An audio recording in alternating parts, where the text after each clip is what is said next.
Hi builders, welcome to the Plume tool. My name is Jackie de Klerk. I am your success coach, and in this tutorial I'm going to show you how to work with the main controls of your design. So right here on the dashboard of Plume, I'm going to use this one that we've got right here by just clicking on the little pencil so that it can open the one for us. Now the tools or the main controls that I'm referring to is going to be the ones right here at the top and the ones here at the bottom that is controlling the complete design. So let's go take a look at the arrows right here first. These arrows is going to toggle between the beginning and the end of the magazine, basically the last page and the first page. So if I click on it, you can see it jumps to the last page. If I click on it again, it goes back to the front page. Then you can also toggle in between by clicking right here from page to page. And let's say you're in the middle of your design, you want to go back to the front, you can just click on that little arrow right there. Then if you would like to add an additional page, you're really just going to click on add page, and a page will be added to the back of the design, the last page of the design.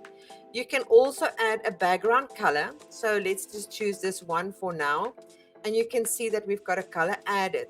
If you do not see your specific color, you can add a hex code or your other code right here at the bottom, and it will change it according to that. Right next to it is an image that you can upload. You can see there's different types of formats, or you can use ones that you recently have used in your account. So I'm just going to grab anything that I can see right here, and you can see it's been added right there. Now, if you do not want this design, it's easy. You can just click on delete. Now, let's go take a look at the page order. Right here in this area, you're going to click and you can move the designs around. Maybe you would prefer to have a design in another spot, like dragging and dropping it. Just note that it is going to exchange spaces with that specific design. So if you still want this design there, you will have to need to move it to that area and sort it accordingly. Once you are done, all you really need to do is close it. Now, deleting a page, I'm just going to go to the back of the page and move to the one that I'm working with. All I now can do is just click delete, and that page will be removed. Please note that once you have added a background, you cannot change it in the settings area if it's maybe too big or too small for your design. And I'm going to give you an example. We're going to click on add again, and now I'm going to upload an image that is not fit to size. And as you can see, it crosses over. You cannot change this because it's a background. You will need to take in consideration this custom size that you've created for your specific design right in the beginning, and make use of that when you create your background image. All right, so once that's done, I'm just going to click on delete.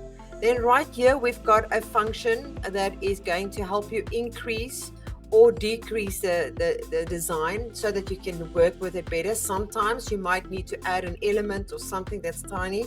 You can just increase it so that you can see it better. Then right here at the top, you've got the options to generate a PDF. All you really need to do is click on PDF.